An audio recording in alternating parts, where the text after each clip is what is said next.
Hey yo, what's up everybody? It's B Militant. Welcome back to the Redskins review. This is going to be the video for the Redskins New England Patriots game. Sorry I haven't made one earlier. Been kind of sick. I'm sure you're going to be hearing me coughing a few times during this video, so I didn't want to make a video a couple days ago where it would be nothing but me coughing the whole time. Also, happy Veterans Day to all the veterans out there. I don't know if you guys are watching, but yep, happy Veterans Day. So let's jump into the New England and Redskins game. You know, I'm not really super disappointed. You know, I mean, I honestly before we went into the game, I thought we had a chance to win. Before we played the Patriots, I thought the Redskins seriously, honestly had a chance to win.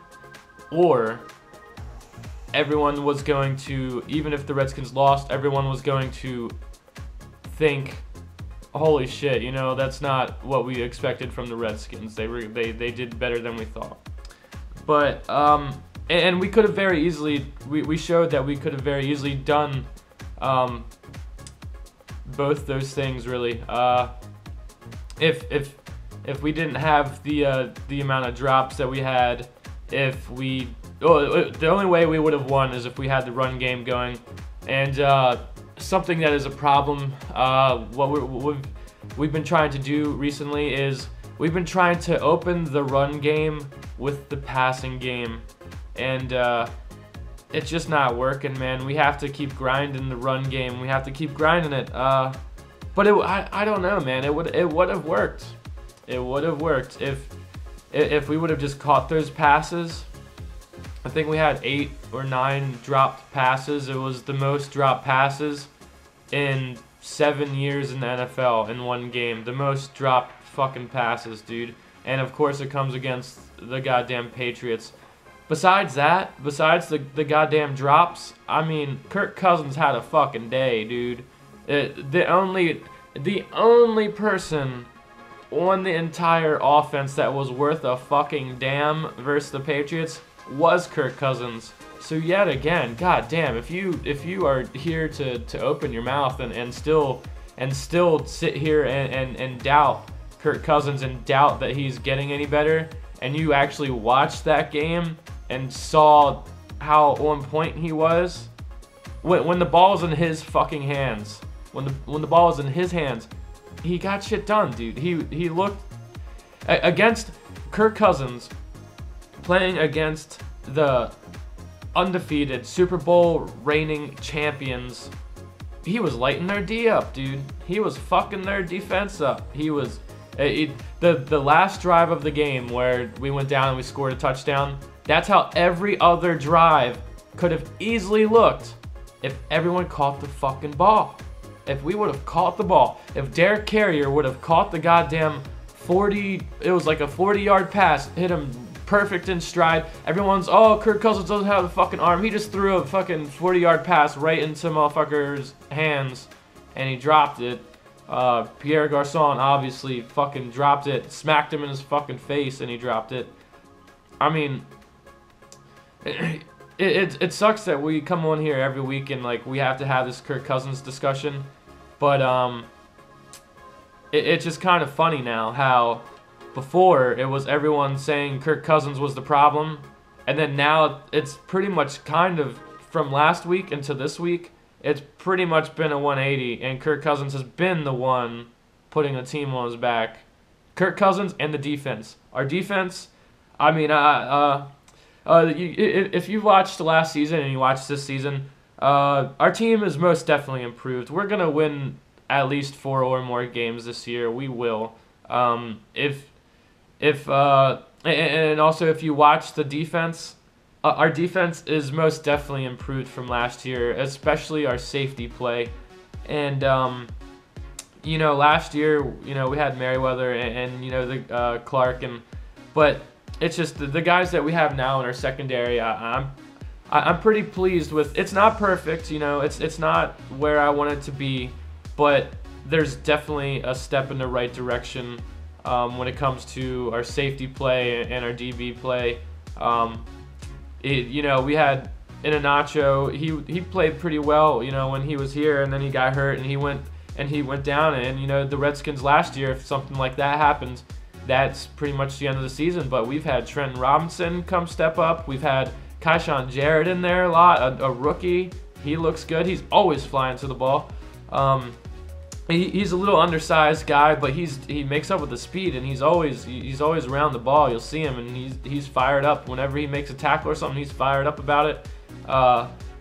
So I love him. And now Deron Johnson, I didn't actually really notice too much, but he played majority of the game against the Patriots, and our defense still looked stacked, dude. Our defense still looked all right.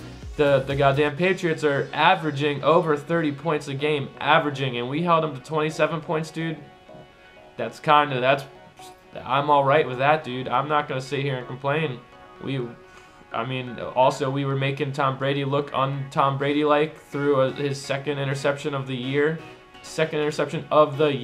and we did that. You know what I mean? So the defense is most definitely improved. This football team is improving.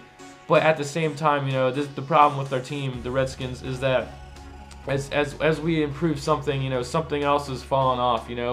That's what wins games in the NFL is consistency, and our run game is goddamn gone. And Matt Jones is a younger guy. It's gonna happen. Plus, this is a Super Bowl defense, that we just played. So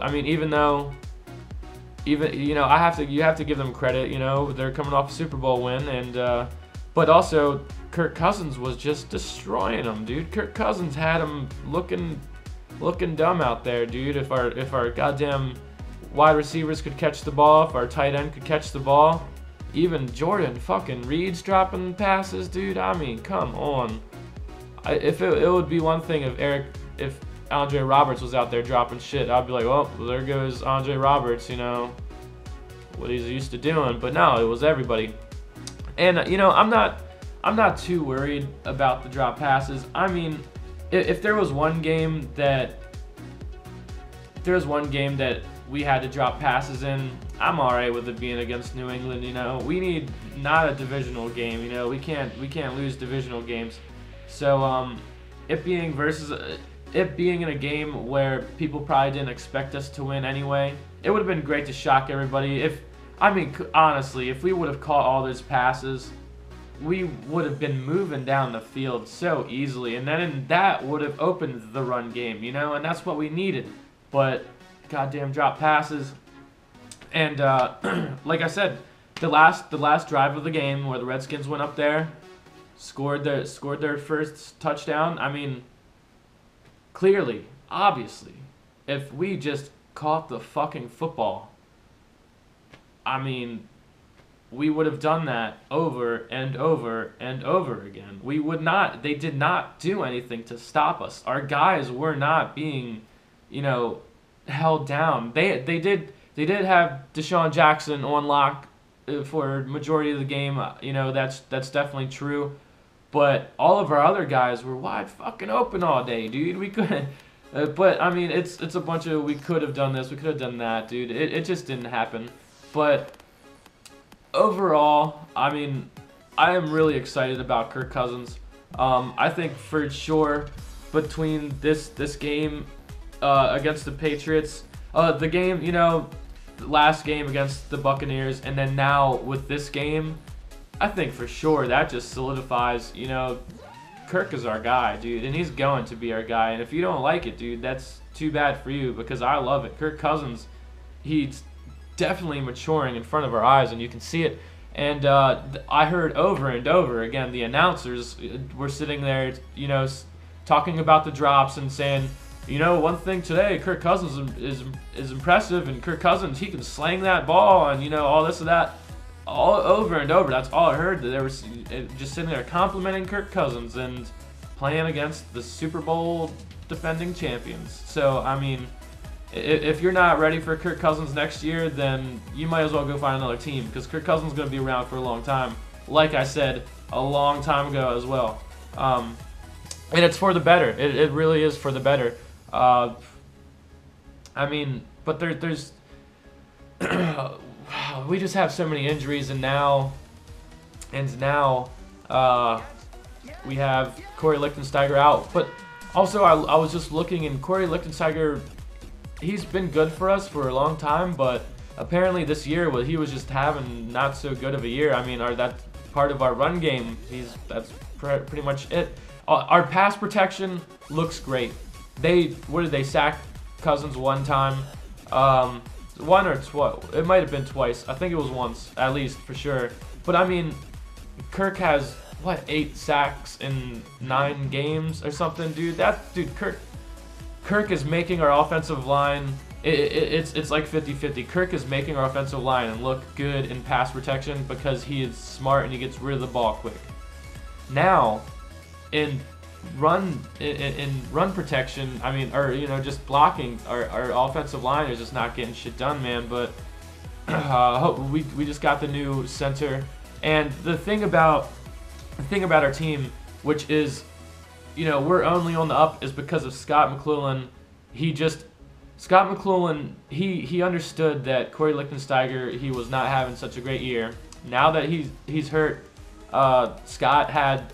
I'm sure he already had this. He was probably thinking this the entire time. He went out and got a guy, DuPont, or I forget his name. But the thing is, Scott McClellan, he is not going out and getting some guy off the fucking street. The reason that we just signed this new center is because he's experienced, and Scott is the one who drafted him. Scott McClellan, he's just going to be the savior of our football team. I guarantee it. And it sucks to sit here and talk about next year and this and that, which, I mean, obviously we have a chance to win our division. We're halfway through the season, but just for years to come, man, I cannot wait to see what Scott McClellan does with our team. And another thing that he said he wants to build a bigger, stronger, more physical football team. And these came right out of his mouth. And what he said is, I want people to recognize the day after that they play the Redskins, they felt that they played the Redskins. They were hurting, they were bruised, they were fucked up. They knew that they played a big, strong, physical team. And guess what? We did fuck the fucking Patriots up. We did fuck them up. Their star goddamn running back got fucked up. Their center got fucked up, dude. That's big, man. I mean, I'm not wishing people got hurt or whatnot, but I'm just saying it did happen. You know what I mean? We did hurt people just because of who we have, our guys, how physical they're playing. And I mean, Tom Brady and the goddamn Patriots, their offense is pretty much a finesse offense, So for us to do stuff like that, dude, it speaks. But I mean, there's not too much we can sit here and talk about. I can't believe I talked about this game for 13 minutes, so I'm going to keep it short. Let me know what you guys think in the comments. If you're new here, please subscribe. If you want to chat, listen to some stuff about Redskins. I make videos about each and every game and other things in between, games, what happens and this and that, new stuff about the Redskins. So, yet again, I'm B. Milton. This is the Redskins Review. Thanks for watching. Peace.